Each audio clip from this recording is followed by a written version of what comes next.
Hello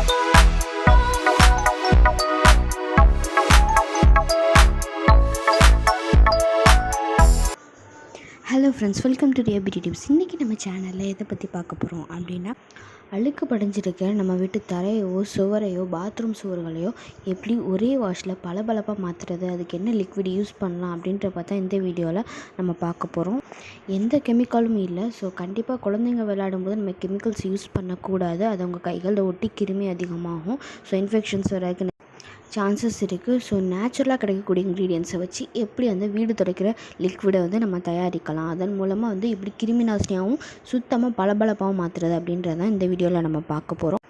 நிறைய நண்பர்கள் என்னோடய சேனலை சப்ஸ்கிரைப் பண்ணாமலே பார்த்துட்டீங்க. சப்ஸ்கிரைப் பண்ணிட்டு பார்த்தீங்க அப்படின்னா எனக்கு ரொம்ப மோட்டிவேஷனலாக இருக்கும். நீங்கள் கொடுக்குற ஒரு சின்ன லைக் என்னோடய அடுத்த வீடியோவை இன்னும் இன்ட்ரெஸ்டிங்காக பண்ணுறதுக்கு எனக்கு மோட்டிவேஷனாக இருக்கும்.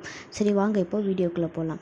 ஃபஸ்ட்டு இந்த லிக்விடை தயாரிக்கிறதுக்கு கல் உப்பு ஒரு தேவையான அளவு எடுத்துக்கோங்க. இல்லை ஒரு பக்கெட் நிறைய தண்ணி எடுத்துகிட்டு அது கூட கல் உப்பு எடுத்துக்கோங்க. அதுக்கப்புறமா இதுக்கு இந்த வெள்ளை கற்பூரம் ஒரு 10 இது எடுத்துக்கோங்க. ஸோ இது ரெண்டையும் நம்ம தண்ணியில் ஊற வச்சிடணும். இது கூட நம்ம என்ன சேர்க்க போகிறோம் அப்படின்னா, சோப், துணி துவைக்கிற சோப் பவுடர், அப்படி இல்லை அப்படின்னா நம்ம ஷாம்பு எடுத்துக்கிறோம். ஷாம்பு எடுக்கிறதா ரொம்ப யூஸ்ஃபுல். ஏன்னா அதுதான் தரையை நல்லா பளபளப்பாக மாற்றும். ஸோ அதுக்காக ஷாம்பு எடுக்கிறது ரொம்பவே பெட்டர். அதை எடுத்துக்கோங்க. இது எல்லாத்தையும் மிக்ஸ் பண்ணிவிட்டு நல்லா ஒரு 20 மினிட்ஸ் வரை ஊற விடுங்க. அதுக்கப்புறம் இது கூட கொஞ்சமாக ஹாட் வாட்டர் நம்ம சேர்த்துக்கிறணும். ஸோ இது ஊறிட்டுருக்கும் போதே நம்ம என்ன பண்ணோம்னா, நம்ம வீட்டு தரையை ஃபஸ்ட்டு நார்மல் வாட்டரில் தொடச்சி எடுத்துடணும். ஏன்னா நிறைய அழுக்கள் இருந்துச்சு அப்படின்னா நம்ம எடுத்தோன்னு லிக்விடை வச்சு நம்ம தொடச்சிட்டு இருந்தோம் அப்படின்னா நம்ம தேய்ச்சி துடைக்கிற மாதிரி இருக்கும். ஸோ அதுக்கு முன்னாடி நம்ம தண்ணியை வச்சு லேசாக தொடச்சி எடுத்துடணும். அந்த கேப்பில் இந்த லிக்விட் நம்மளுக்கு நல்லா ரெடி ஆயிரும், நல்லா நுரையாக ரெடி ஆயிரும்.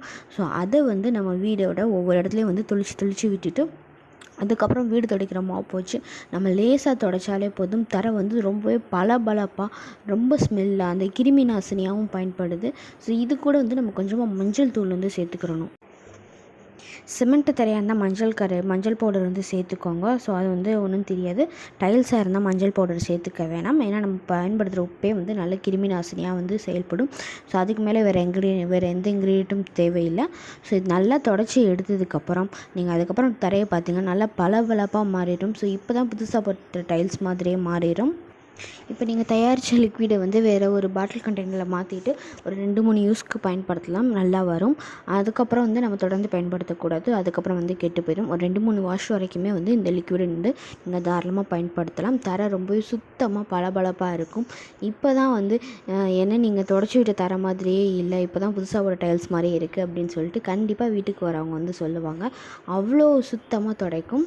ஸோ கண்டிப்பாக இந்த இயற்கை முறையில் நம்ம தயாரிக்கக்கூடிய லிக்விடை பயன்படுத்தும். ஏன்னா கெமிக்கல்ஸ் நம்ம வச்சு துடைக்கிறோம், ஓகே. ஆனால் குழந்தைங்களுக்கு ஸ்கின்ல இன்ஃபெக்ஷன் வருது, அதோட ஹார்ஷஸ் அந்த ஸ்மெல்லு, அவங்களுக்கு நாசி ப்ராப்ளமும் வருது. ஸோ அதை கண்டிப்பாக யூஸ் பண்ணாதீங்க.